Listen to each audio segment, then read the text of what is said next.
General Brown, for your leadership and that very kind introduction. The Army, the Pentagon, the military contractors, all of the partners, the blood. Wow, we don't see this every year, do we? People on the palms of your hand.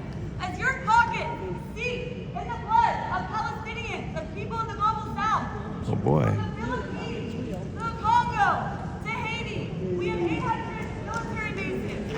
Decimating the planet.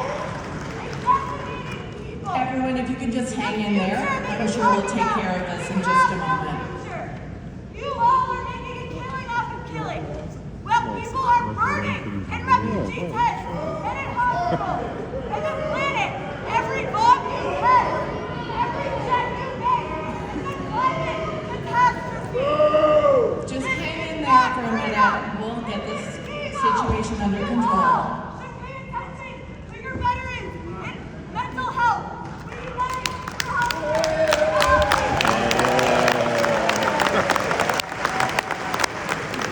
Goodness, unexpected. That's a new one.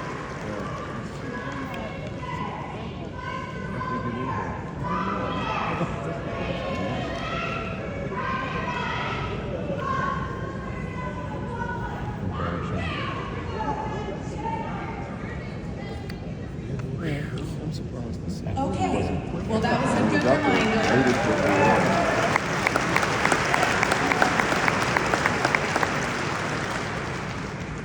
That was a good reminder that we are blessed and privileged to live in a democracy where people are free to express their views. Amen. But not disrupt stuff.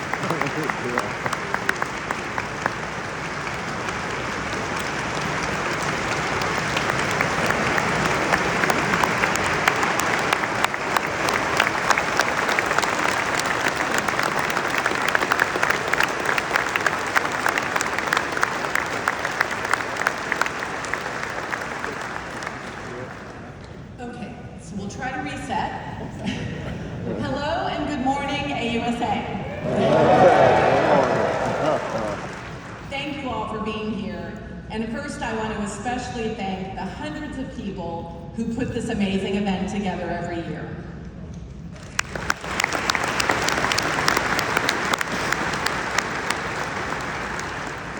General George, the SMA, and I, and all of the senior Army leaders in the room this morning are grateful for your support of the U.S. Army.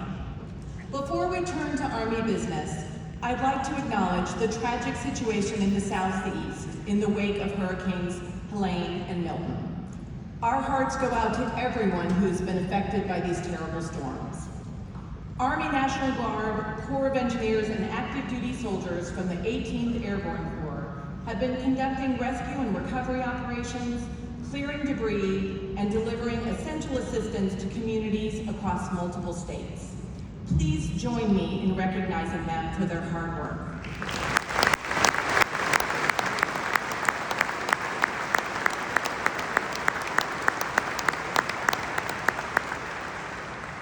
Natural disasters reinforce the unpredictability of the world we live in, and everyone here knows the world is getting more dangerous and uncertain. We read about it in the headlines every day. Army leaders realized toward the end of the last decade that we needed to prepare for a more dangerous future. So the Army began an institutional shift away from a focus on counterinsurgency and counterterrorism to preparing for large-scale combat operations. The Army established Futures Command, started updating our doctrine and training, and began the largest modernization effort in the last 40 years. This institutional shift was underway long before Russian tanks rolled into eastern Ukraine or Hamas invaded southern Israel. The world continues to grow more volatile, but the Army's transformation is now coming to fruition in 3 specific areas. First, we are transforming our weapon systems. For example, we are modernizing our high-demand air and missile defense units, replacing legacy Patriot radars with LTAMs, and using the new Integrated Battle Command System to connect a wide range of sensors across platforms. We validated this combination during testing in March, proving we can significantly increase the capacity of our Patriot air defenses. We're also modernizing our helicopters to get our soldiers into the fight faster and from farther away. Next year, we will begin building prototypes of the future long-range assault aircraft, the Army's tilt-rotor next-generation helicopter. Just a few weeks ago, soldiers from the 25th Combat Aviation Brigade in Hawaii used augmented reality glasses to give us feedback on a mock-up of the FLRAA cabin. And in another 18 months or so, we plan to conduct FLRAA's first flight. We're also building our capability to strike targets from increasingly long ranges. Take the mid-range capability, our ground launch system that can fire Tomahawks or SM-6 missiles and strike targets over 1,000 miles away. This weapon was only a blueprint 4 years ago. Today, it is a reality. The Army's first multi-domain task force recently deployed an MRC 8,000 miles to the Philippines via C-17, establishing a long-range firing capability within 15 hours from start to finish. You can be sure our adversaries took notice. As we continue modernizing our weapon systems, we're also asking ourselves every step of the way, does this capability make our troops more lethal? Does this fit into how we will fight in the future? Does this program still make sense? If the answers to any of those questions is no, or even maybe, we are willing to make hard choices and adjust course.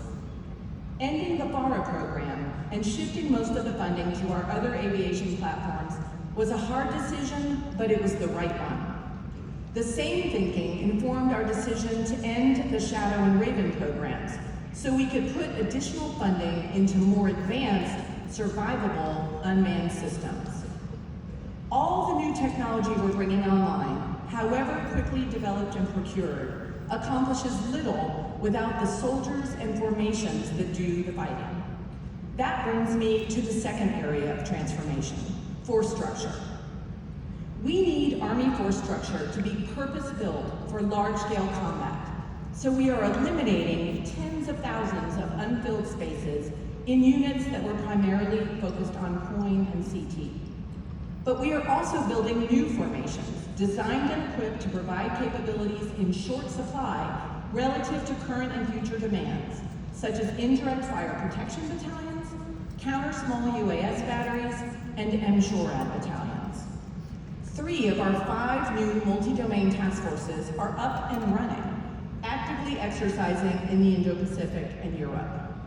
One of these MDTFs recently participated in Exercise Valiant Shield 24, held across Hawaii, Japan, Guam, and Palau. During the exercise, the task force tested high-altitude balloons equipped with electromagnetic sensors as well as ultra-long-endurance unmanned systems.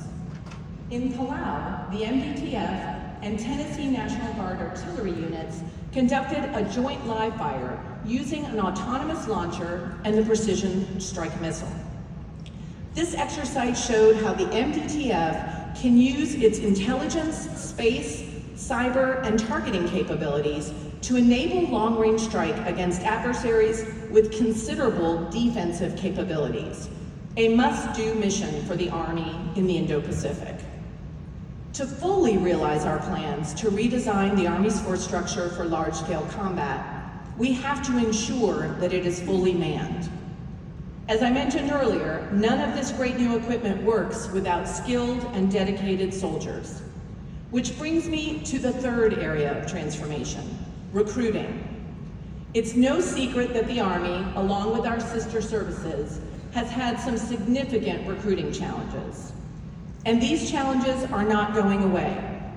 Fewer than 1/4 of Americans are eligible for military service, and fewer than 10% of young people are interested in serving. Unemployment is at a historic low.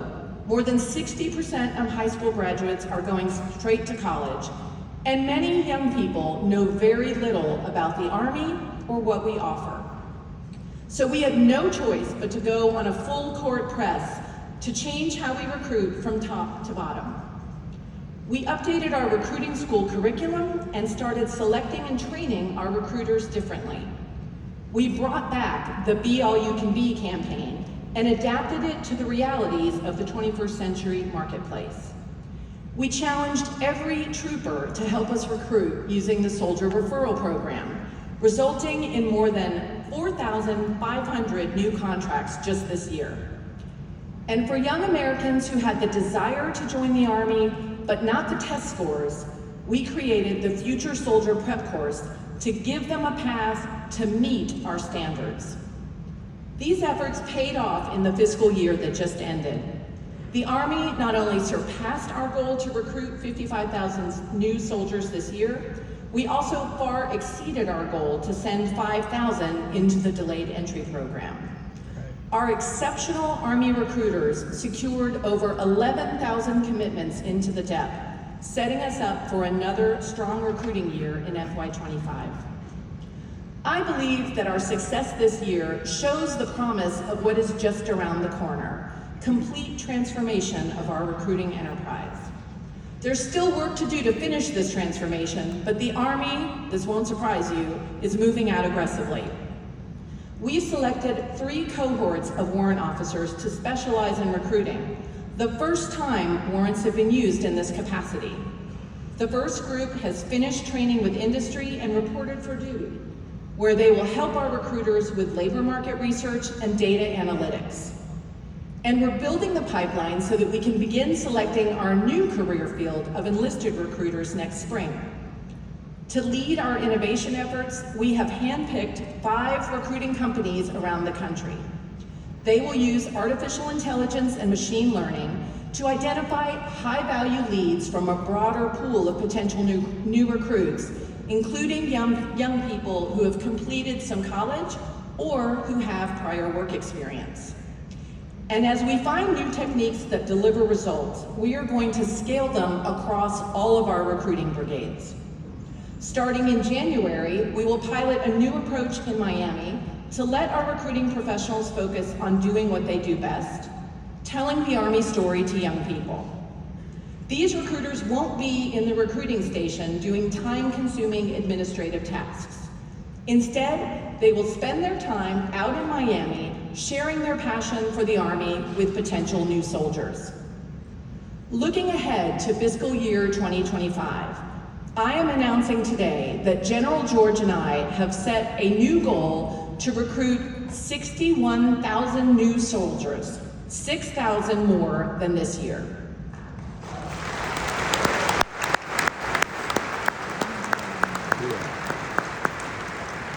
And the DEP target will be 10,000, twice that of this year. This goal is ambitious, but General George and I believe it is achievable. You can tell I'm excited about the results that we've achieved so far, not just our recruiting transformation, but in the transformation of our weapon systems and force structure that is so critical to maintaining our warfighting edge. But for all the progress we have made, more work lies ahead. America's adversaries are not going to sit back and let the United States set the pace. Despite being the world's best land fighting force, we need to start thinking and acting more like underdogs. We need to push ourselves to build a stronger culture of innovation inside the Army. We need to adopt a greater sense of urgency and accept greater risk. General George and I feel that urgency, and we are prepared to underwrite prudent risk-taking. And we call upon leaders at echelon to do the same. As General George will discuss in depth tomorrow, that is what the Army's Transforming in Contact initiative is all about. There is risk in testing new systems in challenging environments and getting soldiers hands-on experience with new technology in the field. But we do not have the luxury of time to wait for perfection. We must field to learn. Recognizing the urgency of this challenge, the Army is already being more iterative and flexible in developing and acquiring new systems. For example, by including modular open systems architectures in the new systems we're building, we are avoiding vendor lock and will be able to upgrade those systems more quickly and affordably. Our new software development policy and software contracting center of excellence at Aberdeen is eliminating bureaucracy and forcing us to use best practices already common in the commercial sector. And we are working with Congress to see if together we can develop more agile funding mechanisms in the areas of unmanned aerial systems, counter-UAS, and electronic warfare. If this pilot approach helps us keep pace with rapidly improving technology without sacrificing congressional oversight, it could help build the trust we need for greater spending flexibility in the future. But there's even more we can and should do to innovate and scale new systems across the Army. We should push ourselves to do more to improve our requirements process. For example, we need requirements that are specific enough to help us solve a clear operational problem, but not so prescriptive that it becomes difficult to adapt during the capability development process. We need to be able to explore and iterate, and we need to put greater emphasis in our requirements on producibility and technology readiness where it makes sense. We need to be able to produce more things we need, like drones and missiles, more quickly and in larger numbers. We need to place smart S&T bets that may take some time to pay off, for example, in energetics, but in other areas, it may make sense to go with technologies that are closer to being ready to field. Our requirements need to reflect that. As we've done already with some of our new and high priority programs, we should regularly bring together requirements developers with operators, industry partners, and end users for frequent and early collaboration. Then there's the acquisition process itself, everyone's favorite punching bag. If the laws, regulations, and practices seem onerous, it's because Congress put them in place to ensure programs are safe, combat effective, and respectful of taxpayer dollars. Though well-intended, the layers of laws, rules, and processes and the audits and investigations that often accompany them contribute to a risk-averse environment. They also add time to a process that needs to move faster given the threats we face, because time is the one thing we don't have to spare. And almost every year, we in the Defense Department or Congress add more rules and limitations to what we can and cannot do. We need to change that. We need to clear obstacles to innovation and use creative acquisition approaches wherever possible. We need to work with Congress to update laws so that we can take prudent risks that enable us to go faster and pivot when needed in a rapidly changing environment. And we should be upskilling our workforce to be more proficient in the latest technological developments so that they can engage effectively with our vendors, whether large defense primes or smaller startup companies. But as we build this culture of innovation within the Army and think more like underdogs, we can't lose sight of the human dimension. No amount of new technology is more important than the individual American soldier. We have an obligation to every soldier and their families. We owe them the equipment and training they need to be able to win on the battlefield, but we also owe them the compensation, opportunities, and quality of life their service has earned. That is why we've secured a 15% base pay increase cumulatively for our soldiers over the last 3 years. That is why we've increased paid parental leave to 12 weeks, expanded childcare offerings, and increased compensation for childcare workers on Army installations. And that is why we are investing over $2 billion each year on quality barracks for active duty, guard, and reserve soldiers. These investments are substantial, but the question is whether they are enough, considering the changed expectations of young people today as they make career decisions. I worry that the answer to this question is no. Many of the soldiers entering the force today weren't even born when 9/11 happened. Unless they had a close family member in uniform, what we called the War on Terror was largely in the background as they grew up. In many respects, their most formative influences have been the hardships caused by the 2008 financial crisis and the 2020 pandemic, coupled with the omnipresence of smartphones, Snapchat, and TikTok. Like every generation, young people today have a different set of needs and expectations than their older peers and parents. Data suggests that they are prioritizing family life, genuine engagement with their bosses, and financial compensation over traditional job satisfaction. And private sector employers are eager to offer these things because they want the very best talent they can find. Meanwhile, the lifestyle the Army offers hasn't changed significantly since before the internet was invented. We still expect our soldiers to move every 2 to 3 years, uprooting children from schools and friends, and upending aspirations of spouses who want careers of their own.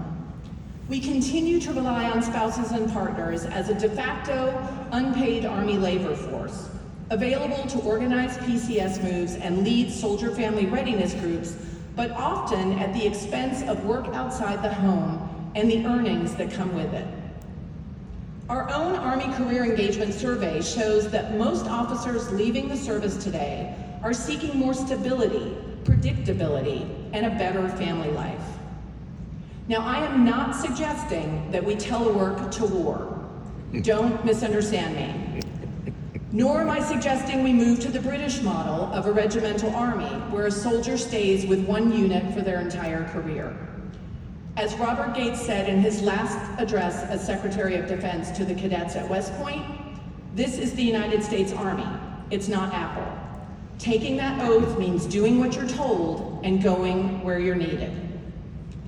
What I am suggesting is that we need to take a hard look at what can be done to provide greater career flexibility, stability, and predictability for soldiers and families. So what might possible changes look like? We don't have to go far to gather ideas. Blue ribbon panels, podcasts, and articles are full of recommendations. And some of the best ideas come from our own soldiers. Could we increase the options for MOS and branch transfers within the Army, making it easier to pursue a new career path without departing active military service? Should we restructure the force to reduce PCS moves to every 5 years instead of every 3 years? Should we modify officer career timelines and promotion criteria to give more flexibility for broadening assignments while ensuring we still select the right officers for command? Should we find ways to better match financial compensation with responsibilities, qualifications, and job performance instead of strictly basing it on rank and time and grade? Standing here today, I don't have the answers. Many of these changes would be complex to implement and would require more resources and cooperation from Congress. But if the Army does not seriously explore these questions soon, I worry that in 10 to 15 years, we could see our recruiting challenges deepen and our historically high retention rates start dropping, placing the viability of the all-volunteer force under threat during a time when our nation can least afford it. Finding answers and making institutional changes this complex will require foresight, leadership, and cooperation from the entire Army and beyond. As I have observed over many years in the Pentagon, there are few incentives for leaders to take big risks in the present when the results may not bear dividends until sometime in the future. But with the stakes this high, we need Army leaders at all levels to embrace the challenge, make data-driven decisions, and be willing to try new things. We need to engage members of Congress and their staffs, include them in our thinking, and ask for help where we need it. We need to talk to the press and the public about what we're trying to do and why it's important. If we do that, real change is possible. Because I have confidence in the United States Army's ability to solve problems and innovate. This is the Army that went from riding horses to driving tanks. This is the Army that embraced aircraft and birthed the Air Force. This is the Army that sustained 2 decades of repeated deployments and heavy combat after 9/11. A force straining and bending, but never breaking, never failing to rise to the challenge and accomplish the mission. We are on the eve of celebrating 250 years as an Army. For 2.5 centuries, soldiers from across our country have represented the Army values and the principles of our Constitution. They represent the hope that is fundamentally American and the eternal promise of freedom, liberty, and justice. They are the ones who choose to serve. And in return, we owe them an Army that can adapt and innovate faster than our enemies. We owe them a life in the Army that doesn't force them to choose year after year between what the Army needs and what their families need. I know the Army can count on the vast network of people in this room and beyond. Industry, Congress, uniformed and civilian leaders, families, and communities across the country to live up to these obligations and embrace the challenges that lie ahead. Thank you very much.